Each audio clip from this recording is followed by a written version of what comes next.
We're doing it. Yes? Are you going to talk too? Do it.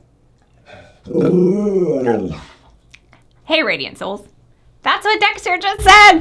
Oh, he's leaving the room. He's over it. He just wanted to impart that little wisdom to you. Today, I want to talk about dreams and using dreams to connect to your intuition, because one of the questions I get all the time, what did that dream mean? I dreamed about whatever. Can you help me? Like, what does it mean? So we're going to get really real, really vulnerable. We're going to talk through my dream last night.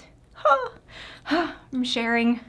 And I'm going to give you some tips on working with intuition in your dreams. So if you are new here, my name is Heather Mays. I'm an intuitive counselor, animal communicator, energy healer, author, artist. I'm on a mission to help you connect with your divine radiant light. So I like to come in front of you and talk about things like intuition, like dreams, like synchronicities, things like that. I don't always get my words right because in my world, it's not just me, it is also my team of spirit guides and multidimensional beings communicating through me. So there you go. I've laid it all out in front of you. If that's not your thing, go ahead and click off this video. But today, let's talk about dreams. So not like, I have a dream of my future and it's gonna be fantastic. No, the dreams that we have overnight where you wake up and you're like, what even was that? Or maybe it's a dream you don't really want to wake up from because it's so great. So first of all, let me talk about, because I hear this a lot too, some of you don't even dream, or you say you don't dream, you feel like you don't dream, you don't remember them if you do. So let me give some tips on pulling dreams through and remembering them to be able to do what we're gonna do later in this video, which is kind of put the puzzle pieces together. So if you are someone who doesn't dream, my best advice, if you want to, I mean, if you're fine with not dreaming, don't worry about it. But if you want to start dreaming and pulling that information through for yourself, then I would say set your intent every night and make a habit. This isn't like a one-time deal. Make a habit, set your intent, connect with your guides, higher self, source, whatever works for you, and say, I would like to dream and wake up and remember it. And then every morning, I want you to have a notebook and a pen, and I want you to write down, even if you didn't dream anything, you're gonna wake up and you're gonna write. You're gonna establish that habit. I wake up, first thing I do is write down whatever dreams I had. I want you to have that habit. So why is it important to do it first thing?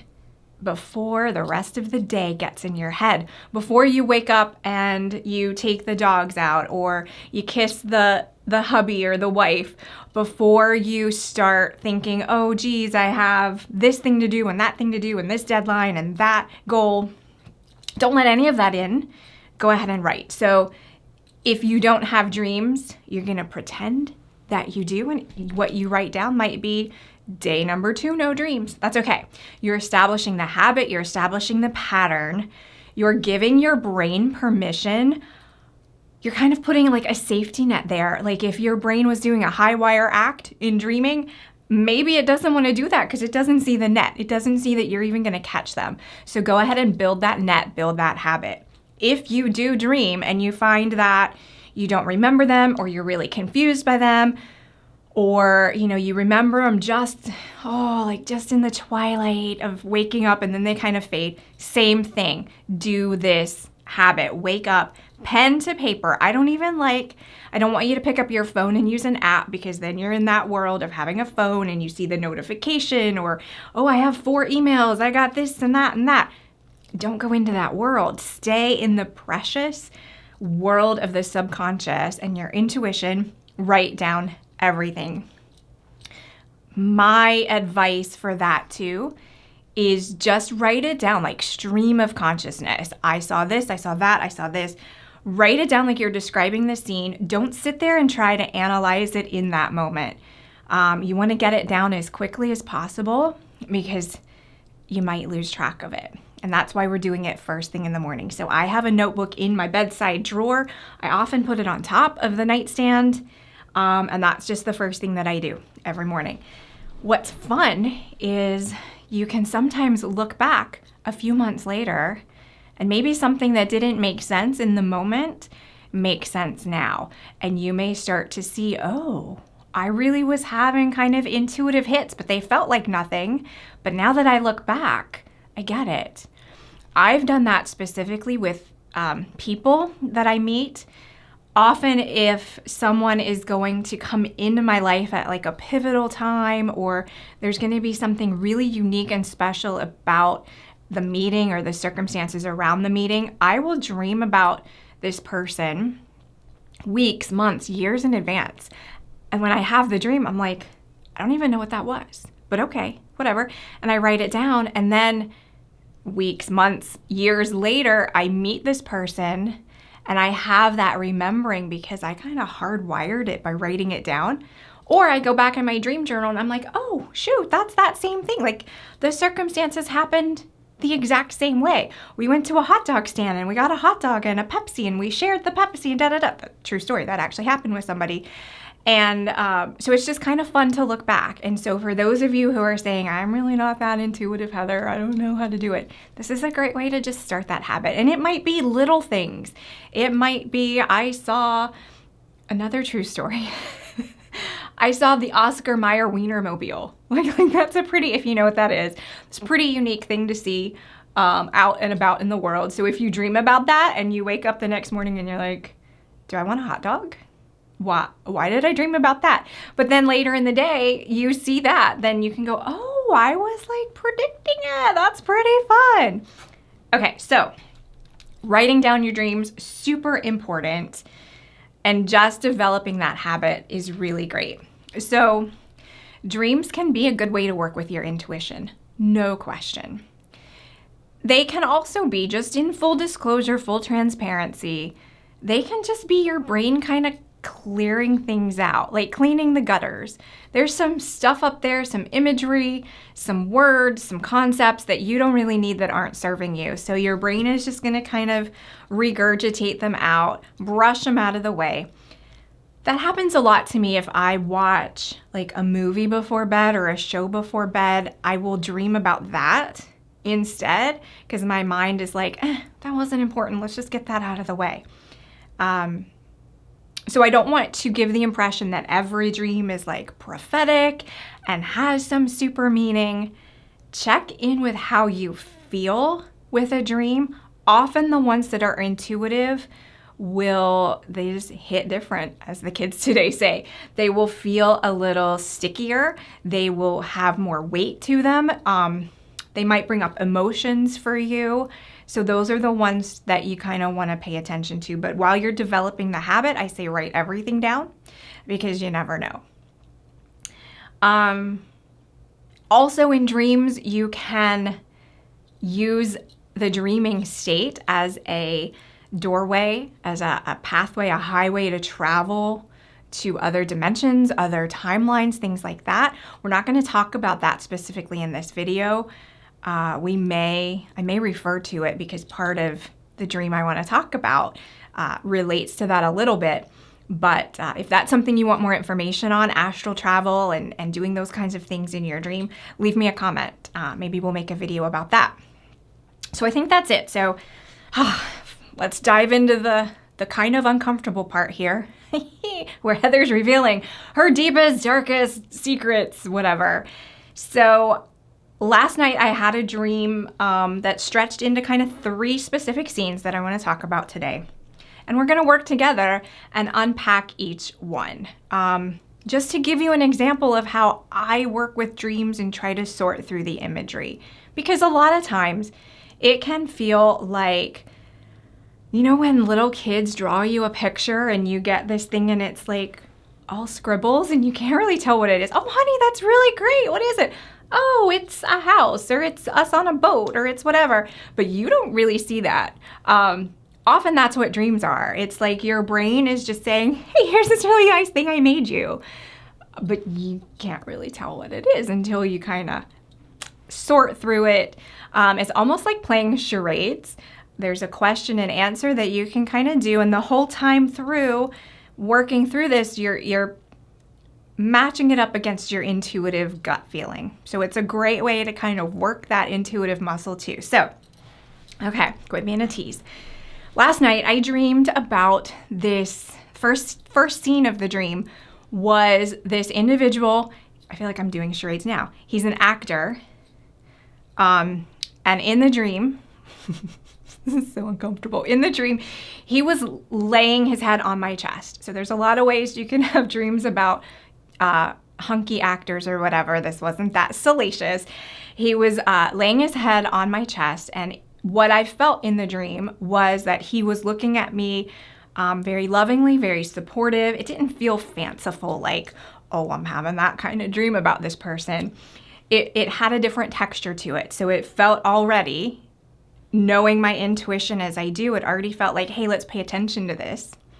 It's not just like, some romance novel thing. Let's see where this goes. So there was adoration, there was respect, there was love, and there was like a sense of being proud. Like, I'm really proud of you. So head right on the heart chakra or on the chest. So waking up, I wrote all that down. And then I want to kind of tease it out a little bit. So this particular actor, some of you know me and you're going to laugh at this, and that's okay. This particular actor is someone from, he's known for the show Outlander. I love Outlander. I love history. I love Scottish history and American history. And part of that story actually takes place around where I live now. So the first thing I want to do is, does that person I saw in my dream represent that? Was I maybe thinking about this show? I wasn't. Was I traveling maybe one of the battleground sites or something in the book? Did that come into my awareness like a day or two before the dream? It didn't. A new book came out recently. Was I thinking about buying the book? No, none of that. So that's the first kind of connection, is this person represents that. And I go through and say, nope, none of that really feels like that's what it was representing. So the next thing tied to Outlander for me, I'm going to keep following that thread, is that I didn't meet this particular actor, but I was very fortunate enough to meet a lot of people through this Outlander connection. So I met a different actor. I can't even say the word. I met a different actor. I made a lot of great friends. So the whole time I'm like, does one of those friends need my help? I'm checking in with my energetic cords to those different people. Nope, they all seem okay. Is it that second actor that I met? No, it has nothing to do with him. But what circumstances surround that? So with this second actor, who is still on the show Outlander, I was fortunate enough to do event photography for him. So he's a photographer. He had a gallery show in New York. I did the photography for that event. Now when I'm saying that, I feel kind of warm and fuzzy, like, yes, photography. I was thinking about how I loved photography yesterday. And I was thinking about, I can't wait to get back out and do more things, and why don't I do that enough? So I started to feel a little bit differently when I got to that piece of working through the dream interpretation. So if you then connect back to this individual in the dream was proud, happy, adoring and content and loving and centered on the heart space, to me it makes sense, and it felt right in my gut that this was kind of a representation that my mind gave me of, yes, you're on the right track to get back in touch with photography, because it is something that you love, that's very, very dear to you. So it's kind of an elaborate way for your brain to go about communicating that back to you, but it's also entertaining. I'm not gonna lie. Did I wake up upset that I was, snuggling with this particular person in my dream? No, I did not. But I also knew it wasn't just about that. So that's the kind of teasing apart. So that was the first scene. The second scene And I want to say for you, like it could be, symbology is really big in dreams. So, and I know we can Google, there are books, there are all kinds of tools out there that you can use that say, you know, water represents birth or this represents that. That's fine if you want to do that. I would encourage you not to. Not that those don't have meaning, because there is a resonance, and I call it a morphic resonance, not my word. Look up Rupert Sheldrake. There's a morphic resonance around some symbols where, yes, they hold a common meaning. But for me, I always like to, and I always advise other people to dive deeper with it for yourself. Because that's kind of the Cliff Notes version. That's somebody handing you the answers to the exam. And especially if you want to develop your intuition or work with it more, sit with things and piece them together for yourself. But just as another example, if you were to say, see Tom Hanks in a dream, it could be somebody named Tom. It could be that he represents, like you could go for like different roles that he's played. Forrest Gump. Is there something in the 70s that's relevant to me? Bosom Buddies. Is there something like about comedy? Is there something about Mr. Rogers because he was in the movie where he played Mr. Rogers? Like you can kind of go down different paths with someone. So that's kind of what I wanted to use that example for. So the second scene of the dream was a common scenario for me, and it was shopping. Now, I am not a shopaholic. It's not like something that I super love doing, but for me, I have learned over the years it often represents the same kind of thing. So in this particular scene, I was in a clothing store, and I was, flipping through the racks, as you do, looking at different items of clothing, but there were salespeople as well coming up to me suggesting other things. So I was like in the rack that I liked, looking at things, and they were bringing me other things. Would you like this? I think you'd look better in this one.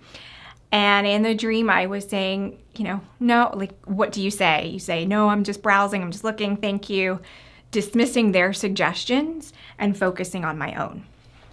Now, I will call myself out here in that I know there were also words printed on some of the shirts that I was looking at in the dream, and I didn't capture that detail. And I think that would have been like another layer that I could have had to paint this picture with. But nonetheless, so for me, what that represents is, and this is from years of having the same kind of dream. So what I know is coming up for me soon or in my immediate environment right now is that people are offering me different things, different opportunities, or people are kind of thrusting their opinions upon me, or they're casting me in different roles, so to speak, about, ways that I should be in the world. And the guidance was for me to, I define who I am. So when those opportunities don't feel right, or when the things people are saying don't feel right about you, Heather, stand in your center and say, no, I'm good. I'm right here. I'm looking at this. So that was another example. And then the third part of the dream was walking out of that store. And by the way, the actor didn't come shopping with me, which that could have been nice, but he's still back in the bed doing whatever. So the third part of the dream was walking through a mall. And I have mall dreams a lot. For me, this is not necessarily a global thing, but for me, they represent opportunity, because it's like there's all these different stores, all these different things you can choose from. So opportunities may be coming up for me.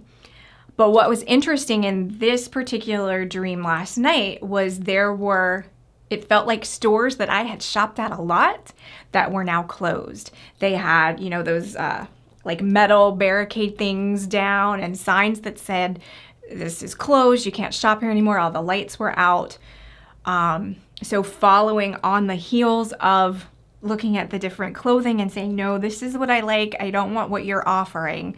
This was now like the natural progression was things that you have selected in the past or ways that you have been in the past aren't necessarily available for you anymore or aren't in your best and highest good.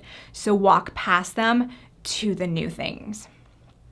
And then at the very end of walking through this mall where there were different stores, and like there was more than one that I felt like, oh, I could go there. And I know I used to have, you know, using the language of the dream, I used to have the pair of pants that I got there, and oh my gosh, they fit like nothing else and I really like them. Oh, I guess I can't get them anymore. But kept walking through this mall and came to some steps. So for me, it might seem kind of obvious, but it may not be the same thing for you. For me, steps are like up leveling, not necessarily ascension, although it could be, but kind of up leveling. Where can you go next? Where can you challenge yourself next?